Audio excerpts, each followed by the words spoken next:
I'm going to start this session that I kind of advertised. I don't see anybody in here yet, but I'm going to start anyway. What I can do is send out the video, or I can also, hopefully, if you want, you can enter your email when you come in, and I can send out the PowerPoint, the notes, right? But hopefully I'll get the video done, okay? So today we are speaking about the 5 steps to move on from a bad relationship. Now, it's funny because I spoke about this and I mentioned it to someone that I was going to do this. And that person actually mentioned to me that, so what do you do if you want to move on from a good relationship?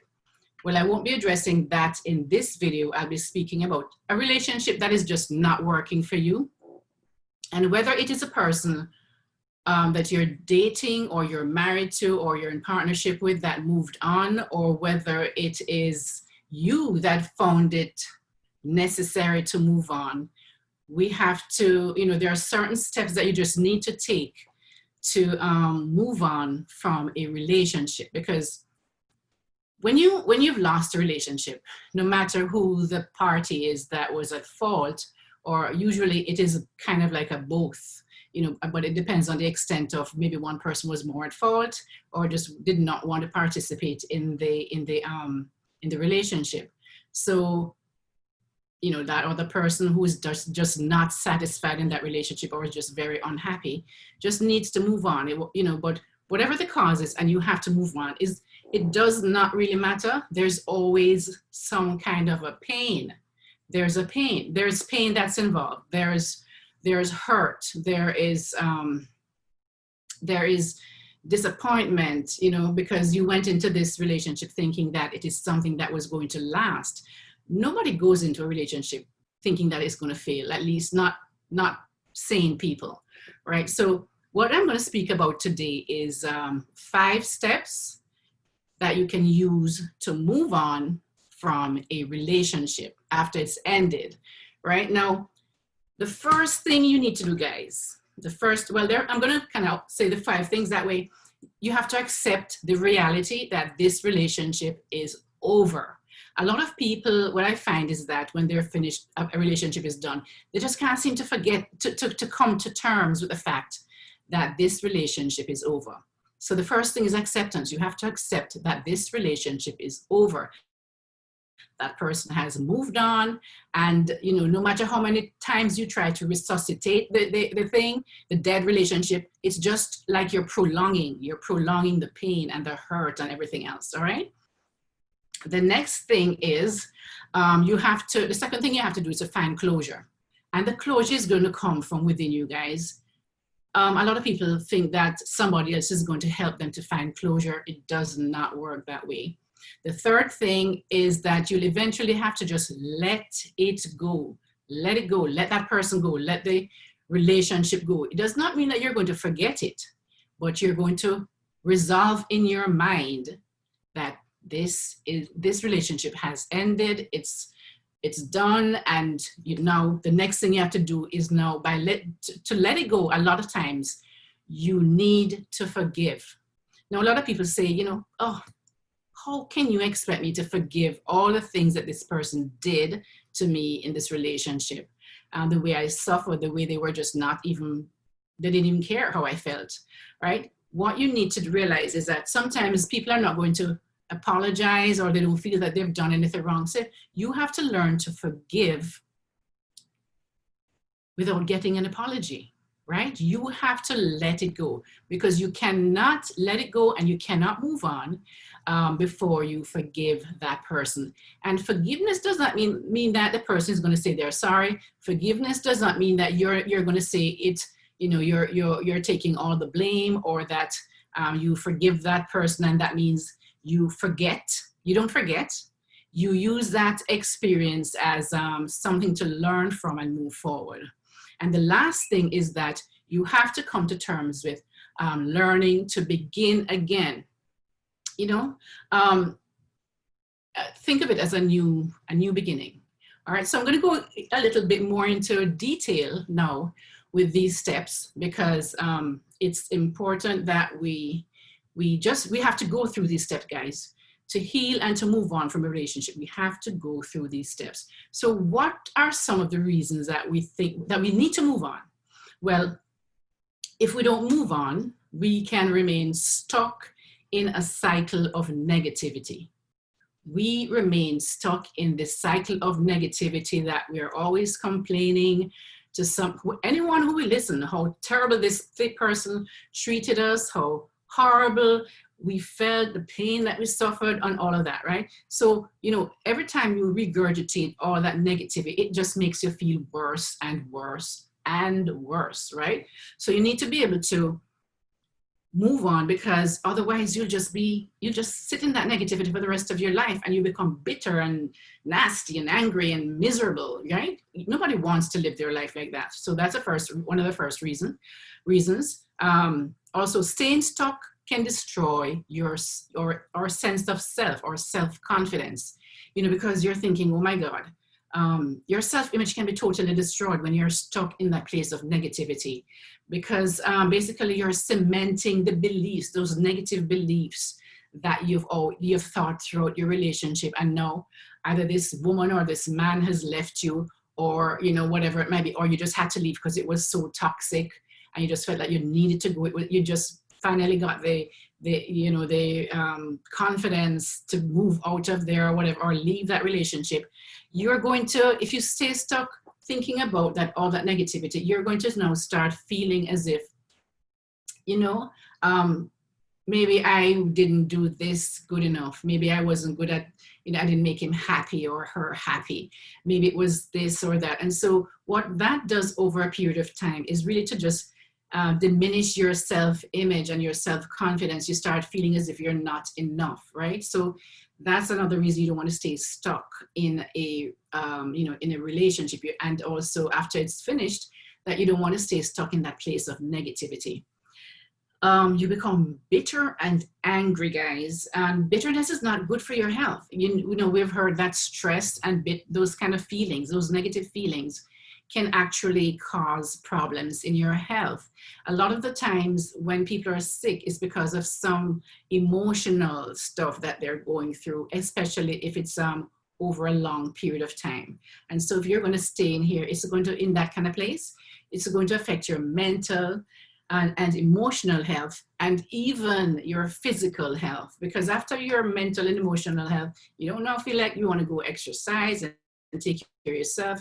You probably go and eat up all the food you can eat up, because you're now you're self-soothing with food, or whatever other reasons you might have, whatever other things that you feel like some go and have affairs or have sex with just anybody. And so those things, guys, are not good for your health, right? So that is one of the other reasons you move on. And also it really is preventing you from living your best life, all right? So those are the reasons that we absolutely need to move on after a relationship is finished, is ended, all right? So step one, as I mentioned before, we have to accept the reality that this relationship failed and it's ended, and you just have to accept it. Because a lot of people, they will sit there and kind of like hoping that this person will come back, or something will change. They will now finally see the light and realize how good I am, and how they missed this kind of. Guys, if that person left you, you have to accept it, because people leave you for a reason, all right? So the next thing you have to do is, by accepting it, now you have to go through the grieving process, because you've lost something. It may not be the best thing for you, but you lost something that you thought was going to work. You're disappointed, and you lost that thing that you thought you would have had for a lifetime, for the rest of your life. You'd have this partner to share your life with. You're used to now going and you've become used to hanging out with this person, telling them all your deepest secrets. Maybe depending on how maybe the relationship was good at first, and as it got older through time, what happens is that you kind of now kind of you kind of grew apart, and nobody no longer cares about how they treat the other person, and so it just kind of just diminishes everything. So when we go through a relationship that we've lost, we have to grieve just like a death. It's like a death. It's a death of a relationship. So you have to allow yourself to grieve. And a lot of people miss this part because what they think is that they're strong. They shouldn't have to grieve about this thing. And especially if it was a terrible relationship, and why am I grieving? I mean, it was bad for me or whatever it is. You have to grieve because it's a loss. All right. And grieving means that you're going to sit with that pain. You know, a lot of people try to run away from the pain, and that is what I was saying before. When they run away from the pain, what happens is that they run into another relationship to try and feel good quick. They don't want to feel the pain, so they find somebody else to latch on to, and that's basically what it is. They latch on to somebody else, hoping that that person is going to provide that kind of love and attention and what it is, so they can forget the other person, right? What happens is that you've not taken the time to heal. So you now take all your baggage up into that new relationship, right? And it might be nice and dandy at the beginning because, you know, it's all with those hormones things. When you find somebody new, everything is going well and all that sort of stuff. But afterwards, guys, you're going to face reality and say, maybe you didn't even realize you didn't even like this person. There are certain things they did. You know, the values are different. They don't have the same kind of things, you know, the basic values are different. And then now you start to think, because you did not deal with the other relationship, you did not heal from it and learn from it so you can move forward in a better way. All right, so you have to let that grieve. You have to allow that grief. You have to take time, guys. You have to sit it out. You have to cry. You have to vent. Is even to one of your good friends, vent to somebody who you trust. You have to let that feeling of that pain wash through you and over you and get out of you, right? So that you can get it out of your system. You cannot hide from it. You cannot go around it. You cannot go over it. You cannot go under it. You have to go through it, all right? We cannot hope to move forward without facing and dealing with that pain of the disappointment that we faced. You know, healing must take place before you can move forward. You have to heal, right? As I said, if you go into another relationship, try and find something else to do, or you know, some people will just go to work and they're working. Work is now something that takes up their time, and so they become workaholics, or they go and look for something that will make numb that pain. Now they become alcoholics, right? So these are the things that is why you have to sit with that pain. It's not easy, guys. It is not easy, but it is necessary. All right. So you know, that's the first thing you have to do, is to accept that reality, and don't assume that you have to forget what happened in the relationship, guys, in order to heal. You don't have to forget it. You have to actually kind of almost bring it back, all the things why it is that this thing did not work, right? You cannot just ignore it. You just have to face it, the good, the bad, and the ugly. And remember, even in a toxic relationship or a bad relationship or whatever it is, there were some good things in that relationship. Try and, you know, remember that there were some good times. And so don't just, but what you have to do is face it. You know, yes, there were these good times. Yes, there were these bad times. Yes, there were these other times, whatever it is.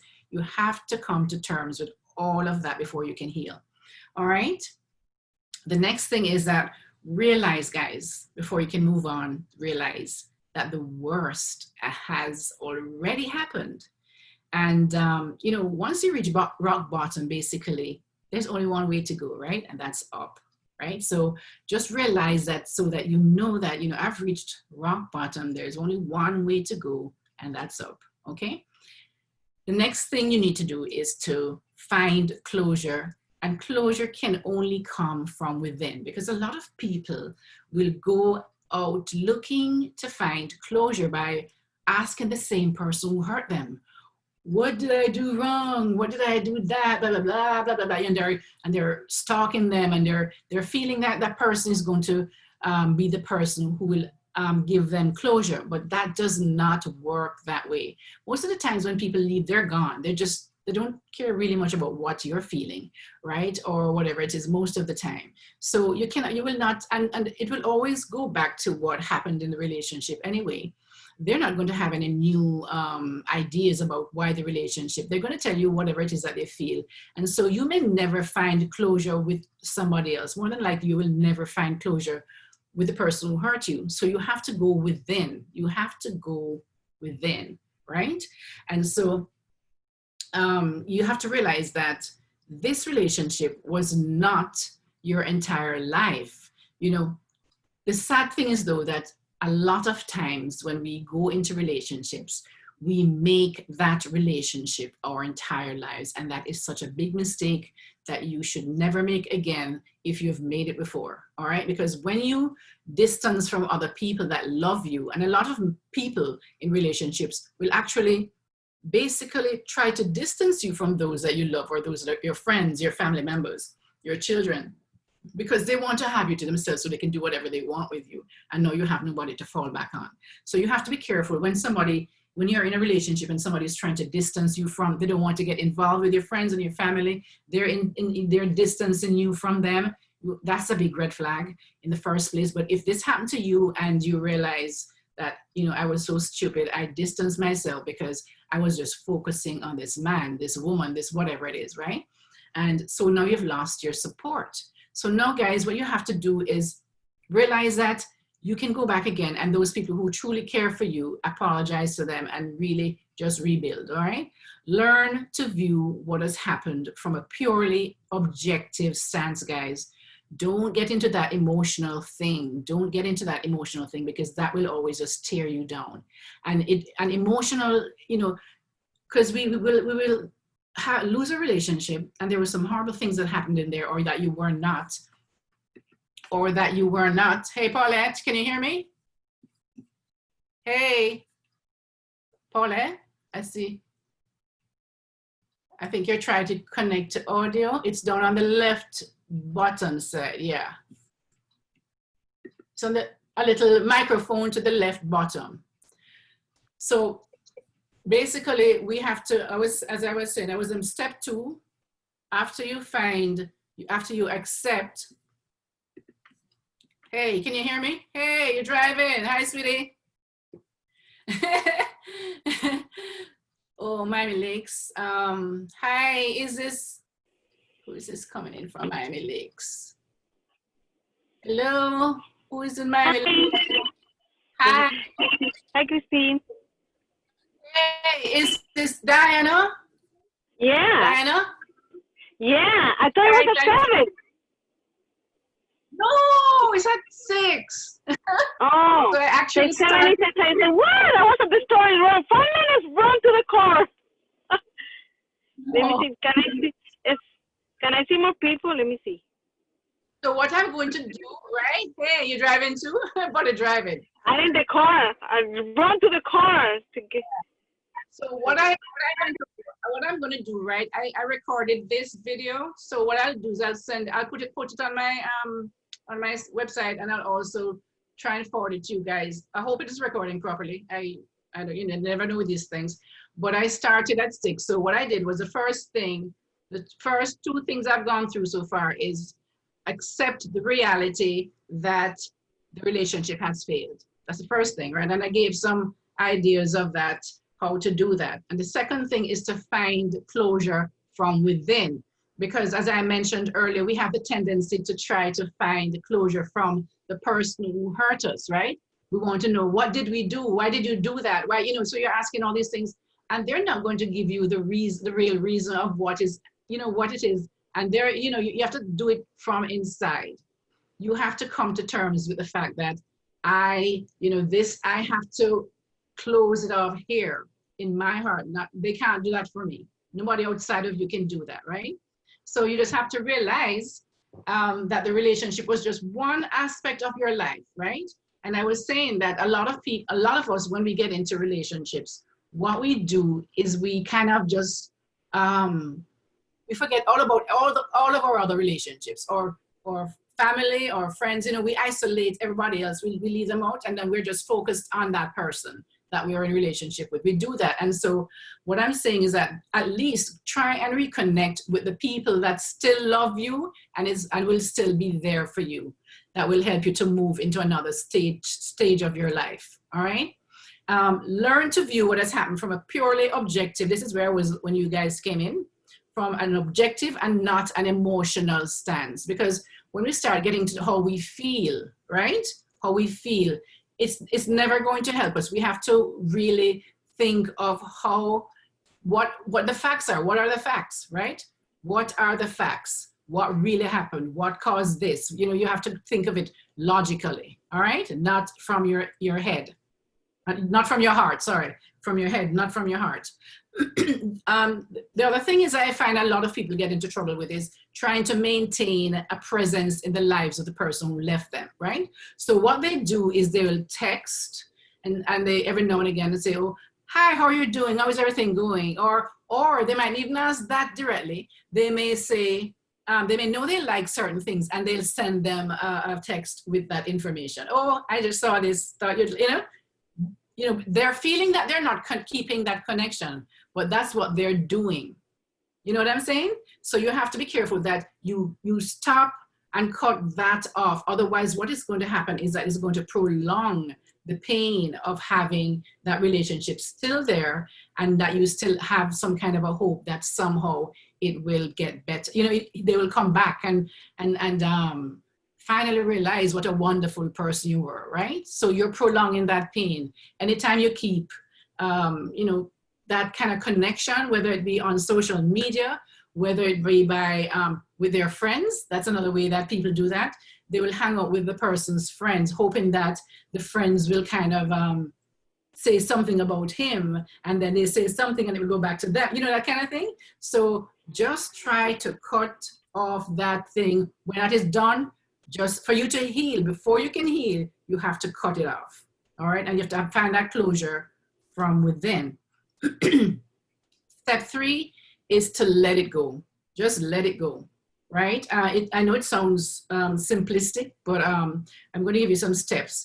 But what you have to realize is that when somebody's soul has left you, has turned from you, it's very difficult for it to turn back to you. Right. You must accept that they made a choice and they did not choose you, right?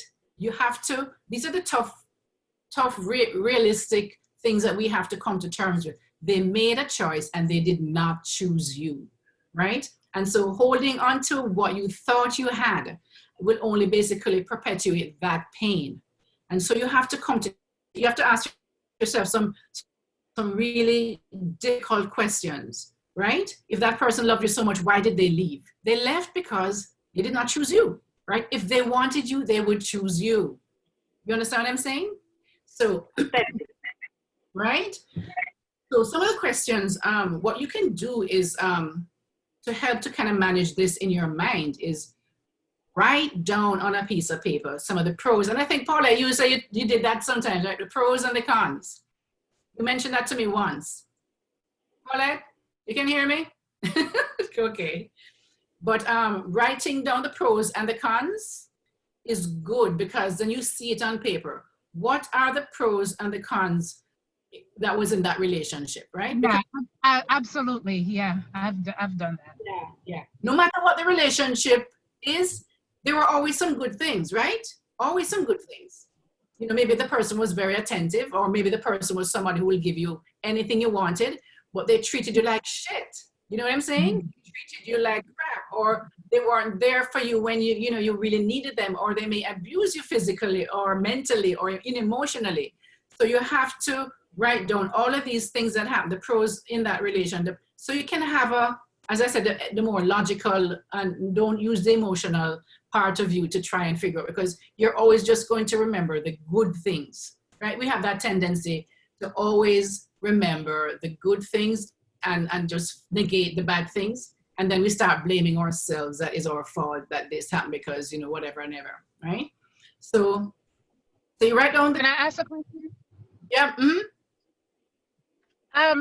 Could there be an instance where it's to the both of you interest to part, and then to get a good perception of where the relationship needs to go, and then come back? I mean, it seems like it's not every instant that you have to break off altogether. Right. It seems like the person could leave and it's mutual, and then you might realize that the two of you are good for each other. And Well, yeah, that's possible. But I guess because I'm talking about when actually somebody is either divorced, and left and physically left the place, just left and don't want to have anything to do with you really. yeah. But yes, if you just got to the stage where you're having problems and then you decide to and say you're mutually consent to say, okay, you know what, let's take a break and then come back maybe in like 3 months and see, if we still want to try to do this, right? Mm-hmm. But when it is actually finalized and stuff, it makes no sense to kind of try holding on to it. If somebody said they don't want a relationship with you, right? It makes no sense to hold on to it because they have made up their minds. And they may not say it necessarily, but they left, right? Or they may have, because some people, whether it be a man or a woman, they don't like that emotional intensity. So they will just leave without actually saying anything, because they know if they say something, but you haven't seen them like in about 6 months, so you don't hear from them. So then you have to make that decision whether you want to just sit there and hang around without any, thing to hold on to, or leave, you know what I'm saying? Or just start your life over. And these are the steps that I'm giving you, right? So the third step is to let it go. And one of the best ways to do it is to write down the pros and cons of the relationship you had. And what it is that you know, oops, hold on, what the hell is that? Hold on, guys. Yes, let it go.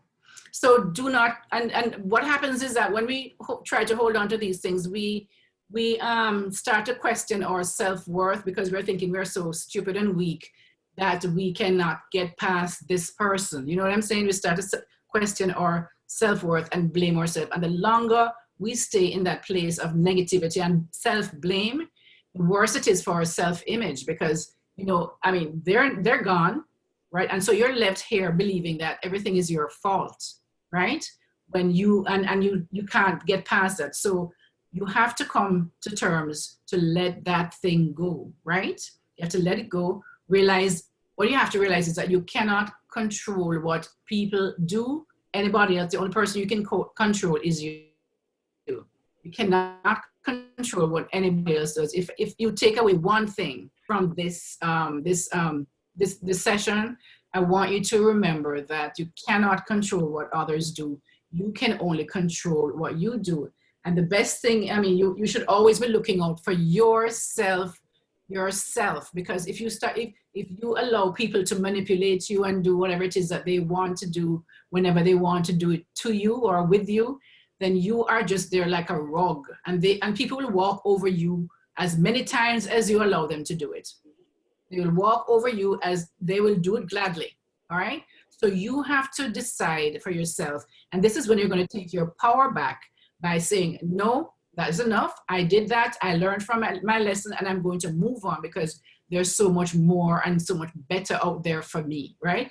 But another thing you also have to remember is that you cannot move forward until you let something go.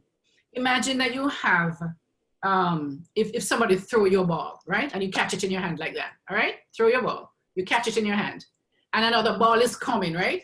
There's no way, you have to let that go before you can catch it, right? You cannot let you cannot catch, and you cannot engage with something new until you let that old one go, right? Because it's always there in your mind. You cannot move forward if you don't let it go. It's very important that you learn to let it go, all right? So when you feel alone, you know, and you feel that you cannot live without this person, right? You have to become aware that if someone is not willing to show up for you in the relationship and do whatever is required to maintain that relationship, then it's not a matter of if it will fail, it's a matter of when, right? Because a relationship is two people, two individuals coming together, right? But for you to maintain a good and healthy relationship for both of you, both parties have to be willing to show up in that relationship when there are problems, to work through the problems, right? And get through that challenge. But if only one person is trying to do, you know, always trying to fix it, or you're the only person who's trying to always kind of stepping back and accepting whatever happens in the relationship, what happens is after a while you're going to, this continuous thing of always stepping back and just taking what is there is going to make you bitter, and it's going to show up in the relationship, right?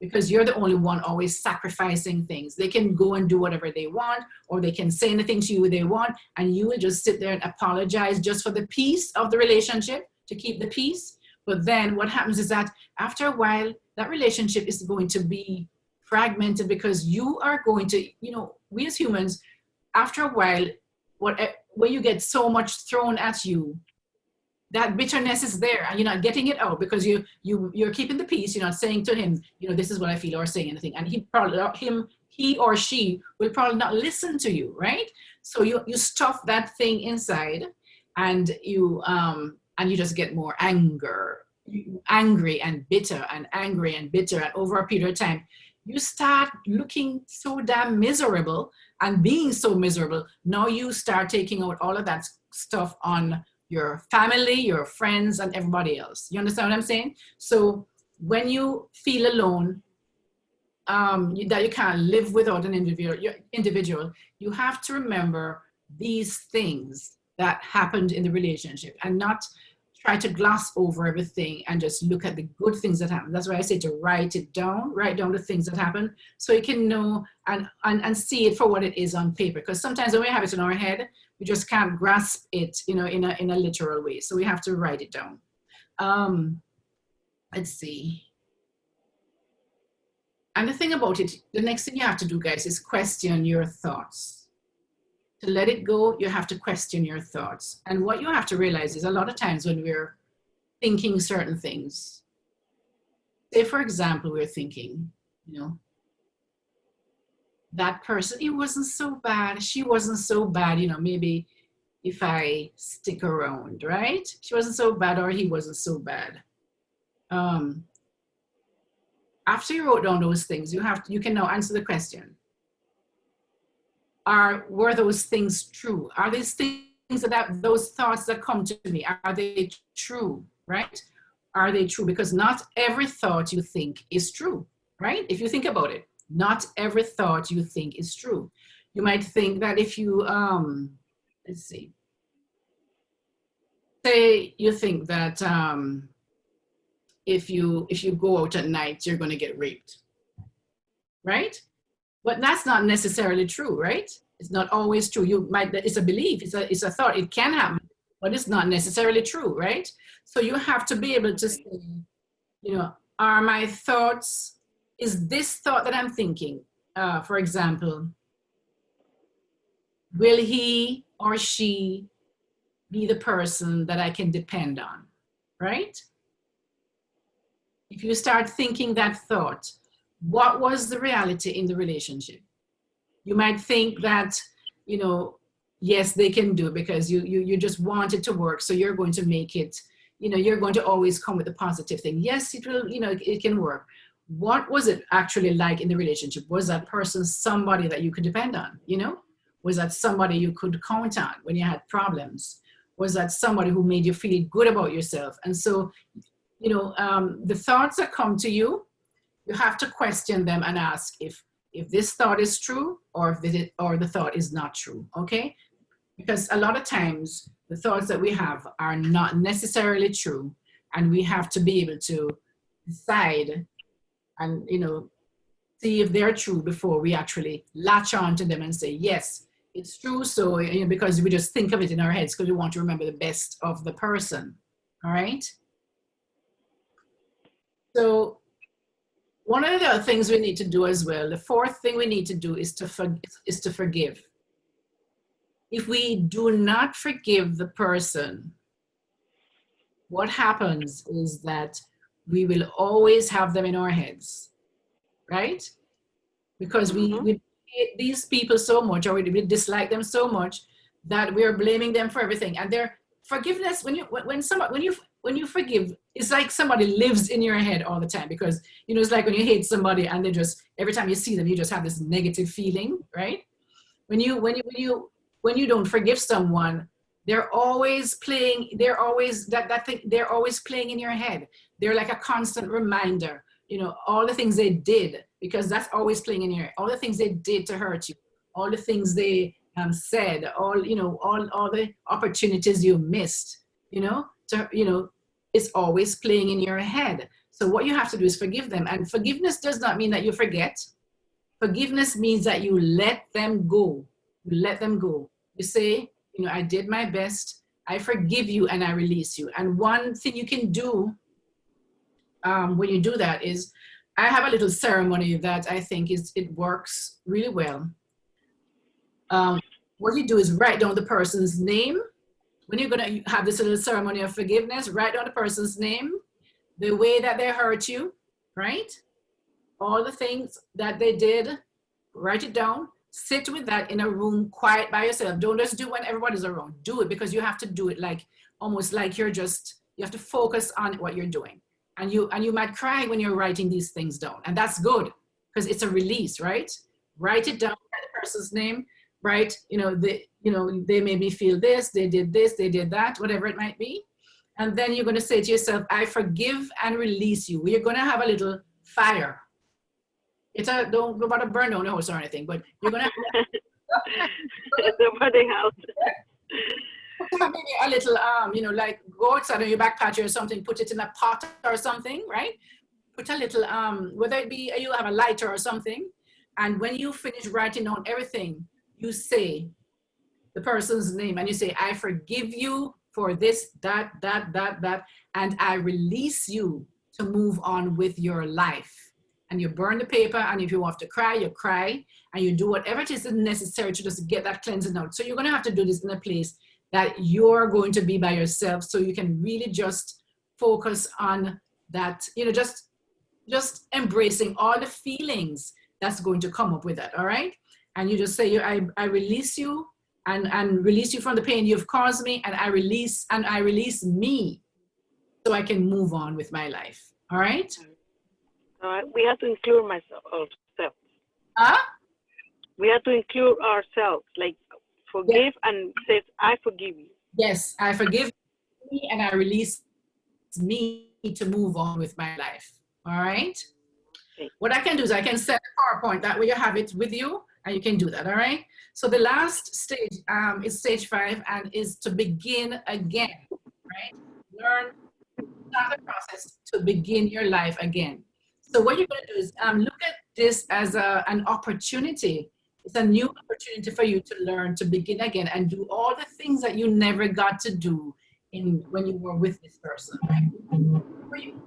Before you were with this person, you had plans, you had dreams, you had goals. There were things that you did that you enjoyed, and somehow when you're with this person, you just stop doing it. So I want this, at this stage, what you're going to do is now begin again and remember those goals that you had. Remember those things, write them down, and find a time, when am I going to do this? Rebuild your life again. What this does as well is, because now you're now starting to focus on yourself and not on the relationship, right? You want to start to focus on yourself, as this is a new opportunity for me now to do what I want to do, to grow and to create the life that you want, right? Perhaps there were aspects of the relationship where you were unable to do, certain things that you loved. Do them now. Do them now, right? Build your friendships with girlfriends, and build back your family relationships. Do the things that matter to you. You know, do the things that matter to you. Start going, if you're somebody who always feel like you have a need to go be with someone, try to get into a place where you can enjoy just being alone. You know, I mean, I've discovered for myself that learning to be alone by myself and learning to be comfortable by myself. I go to the movies alone, you know, I go to dinner alone. I travel alone, right?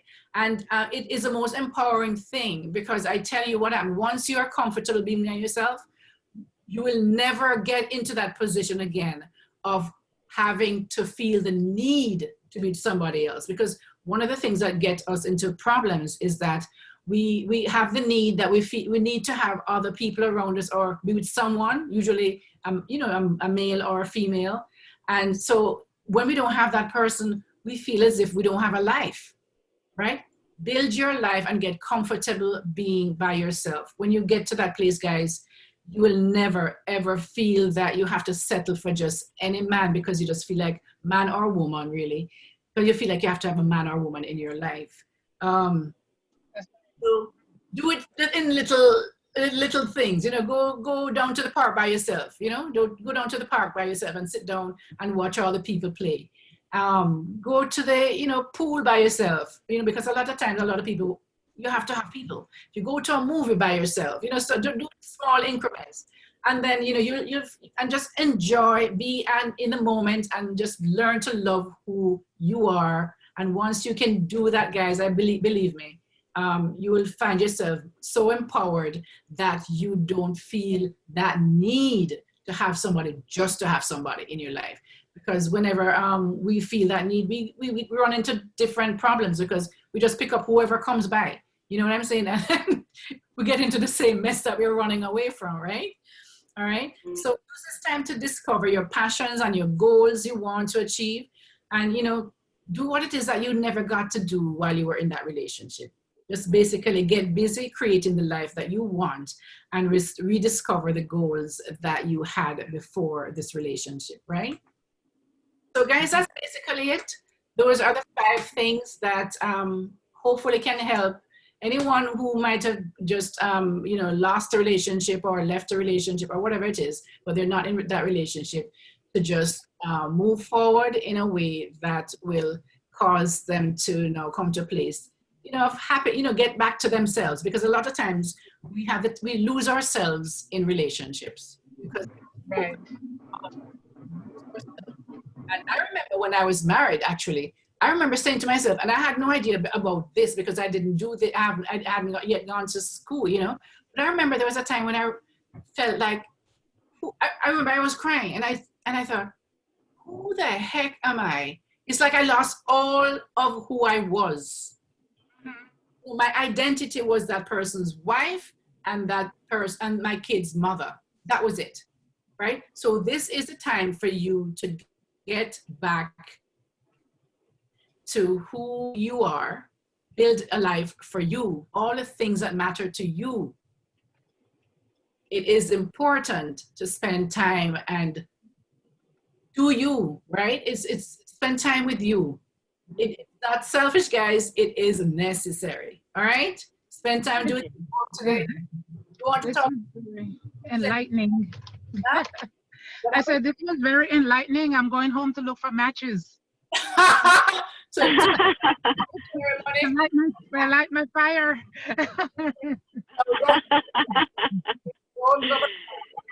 But guys, so thank you for coming here with me and spending the time with me. I will send you the PowerPoint. I have your email addresses. I'll send you the PowerPoint that you can look at. And I'll also, when this thing finished kind of rendering, I'll send the recording for you, okay? So thanks again. Thank you so much. Take care, guys. Love you. Love you. Bye. Thank you very much. Thank you so much. Bye. Bye. Bye.